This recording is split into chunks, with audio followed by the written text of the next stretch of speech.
Hello guys, welcome back again sa ating programang The Action Manawa sa ating YouTube channel. Mega love shoutout po sa lahat natin ng mga viewers Luzon, Visayas at Mindanao all over the world. Welcome naman sa ating panibagong video, panibagong reaction mga ka-action, mga ka-camping. So ito ho mga ka-action, ito po yung latest update. Para sa mga basta talaga marami naman talagang iiyak nito. Si Mr. President Bongbong Marcos, ramdam niya na talaga. Ramdam niya na talaga. Syempre ho, apektado na po talaga dito si Mr. President Bongbong Marcos. 'Di ba? At ito, may bago po siyang inatasan na po niya ang PCO na aksyonan po itong talamak na problema ng fake news. Okay? So ano ba naman kasi ang mga pinagagawa nitong mga bago naman na kumalat naman na mga edited na mga grabe, wala na talaga kayong kadala-dala, 'di ba? Wala kayong naitutulong na maganda kung hindi magparagawa kayo ng mga maling Mariosep para kumita lang kayo, 'di ba? Sana kung ano man kayo, kung mahuli man kayo, wala sanang umiyak sa inyo paninindigan nyo po yan. Kasi grabe na po ang pagpapaalala ng ating mga otoridad, maging sa PNP, sa National Bureau Investigation, NBI, na si Sir Jaime Santiago. Grabe na po ang paalala sa mga fake news peddler, pero hindi ho talaga kayo nadadala. Kaya good luck na lang ho sa inyo. So ito po, may banat din o binanatan. Ito si Harry Roque ni Attorney Yusik Claire Castro ho mga ka-action. Panoorin po muna natin itong balitang ito. Nagbigay ng reaksyon ang Malacanang sa tanong kung babalik na ba sa Pilipinas o babalik na ba ang Pilipinas sa pagiging miyembro ng International Criminal Court. Kasabay nito pumalag ang palasyo sa mga patuloy na nagpapakala ng fake news tungkol kay First Lady Liza Araneta Marcos. Para bigyan ng mukha ang balita, Mobile Journal, Julie Baiza. Simula nang hindi naging maayos ang pagtingin ni VP Sara sa pamilya Marcos, nag-start na po ang fake news. Ito raw ang pananaw ng palasyo sa gitna ng anilay paglaganap ng fake news sa social media. Pero agad din nilinaw ni Palace Press Officer Undersecretary Claire Castro, wala naman siyang inaakusahan kung sino ang nagpapakalat niyan. I am not accusing anybody, but a lot of people are propagating misinformation against the President and the country. Pero aminado raw ang palasyo, mismo si Pangulong Bongbong Marcos, ramdam na raw ang epekto ng mga fake news. Kaya personal na niyang inatasan ng PCO na labanan nito. Muli ring hinamon ng palasyo na maglatag ng patunay o ebidensya ang mga nagsasabing peke o edited ang mga larawang inilabas ni First Lady Liza Araneta Marcos sa kanyang social media account. Binanatan pa ni Castro si dating presidential spokesperson Harry Roque na nagsabing nagalit umano ang First Lady at si PBBM nang hindi siya itinalaga ni dating Pangulong Rodrigo Duterte bilang kalihim ng Department of Agriculture. Fake news? Fake news? Puro fake. Kinuwestiyon din ito ang muling panawagan ni Roque na magkasa ng panibagong People Power Revolution. Kung talagang payapang pagtitipon daw ang isinusulong, bakit nila hihilingin ang pagbibitiw sa pwesto ng Pangulo? Ngiti lang din daw ang naging sagot ni PBBM nang tanungin naman sa posibilidad ng pagbabalik ng bansa bilang miyembro ng International Criminal Court. We have not yet discussed any plan of rejoining the ICC. Yung huli po natin nakausap ang Pangulo, tinanong po natin yan ng personal at siya yung lamang at sasabihin ko daw dapat na wala pa talaga na pag-uusapan patungkol doon. Hindi naman maipapangako o walang commitment ang pamahalaan kung makikipagtulungan ito sakaling hilingin ng ICC na ipa-freeze ang assets ni FPRRD. Wala pa rin naman daw kasi itong jurisdiction sa bansa. Isa pa sa nilinaw ng palasyo na hindi tinanggalan ng security details si Duterte. May kasama raw itong preferred security nang dalhin siya sa The Hague, Netherlands.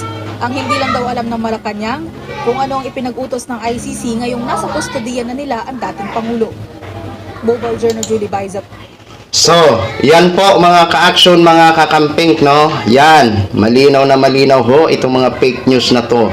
Una sa lahat, regarding naman sa pagbabalik, kung babalik pa ba ang Pilipinas bilang miyembro ng ICC, ako mga ka-action in my own, pabor po ako na sana bumalik ulit bilang member ang Pilipinas sa ICC. Alam niyo kung bakit?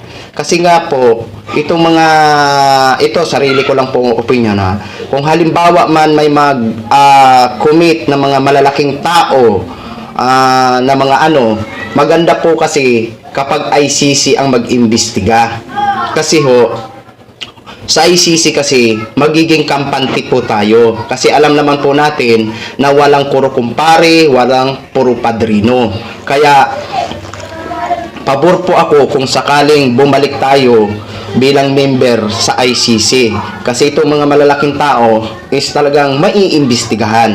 Yan po ang punto ko dyan. So, para sa akin, okay po ako na magiging membro ulit ang Pilipinas sa ICC. Okay? So, ngayon, dito naman sa mga nagpapakalat ng mga fake news, ang masabi namin ho sa inyo, nagpapaalala kami lagi sa inyo, good luck na lang po, no? At dito naman kay Harry Roque, ikaw po, tumigil-tigil ka na lang din sa kadadakdak mo, total, hindi ka naman umuwi ng Pilipinas, nakakahiya kasi na kumbaga, utos kayo ng utos sa inyong mga taga-suporta na pumunta sa EDSA, samantalang ikaw, hindi ka nga po umuwi. Di ba nakakahiya po yan, Harry Roque? Di ba? Kaya po yan, mga ka-action, mga kakamping. Tama po yung sinabi ni Jose Claire Castro. Di ba? Mula nang nagkalabuan ang si Mr. President at saka si Vice President, ay grabe, nagkalat ang mga fake news. 'Di ba? Grabe ang pagpapakalat ng mga maling balita, maling impormasyon, maling pagsusulat. Diyos ko po, grabe talaga itong mga Isipin nyo ha, pati ba naman yung plug natin, ang plug natin na dapat respetuhin, abay ginawan ba naman ng kalukuhan? Nilagyan ba naman ng kulay berde na agila? Oo.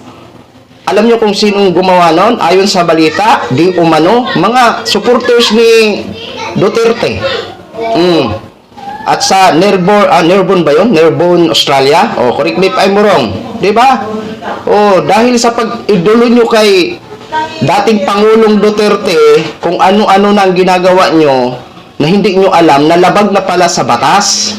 Diba? Irespeto nyo po ang ating watawat. Diba? Grabe. Noong may mga nasawi na libo-libo nating mga kababayan, tahimik itong mga supporters. Ngayon, sa isang tao, halos nagkukumahog kayo. Di ba? Oh. Tama, mali. Nagboses ba kayo? Naramdaman nyo ba ang mga hapdi at kirot ng nararamdaman ng nawalan na mahal sa buhay? Naramdaman nyo rin ba?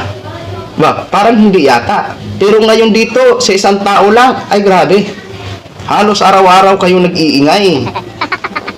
Diba? Pero freedom nyo po yan. Freedom nyo po yan. Pero itong mga fake news, tigil-tigilan nyo na po yan. Diba? Kasi walang, ano bang makukuha nyo na benefits dyan sa fake news? I-fake news nga eh. Diba? So, kaya yan. Good luck na lang po sa inyo, ha? O, ayan po, ha? Ramdam na ni Mr. President Bongbong Marcos at apektado na siya dito sa mga fake news. At yan, inatasan na ang PCO, natutukan ng pansin itong mga fake news. Good luck na lang po sa inyo, ma'am and sir, kung sino man ang gumagawa ng mga maling balita o maling post. Okay? So yun lang ho mga ka-action, mga kakamping no, i-share ko lang ho sa inyo.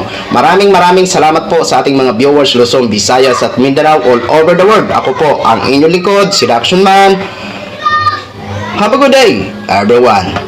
Beautiful.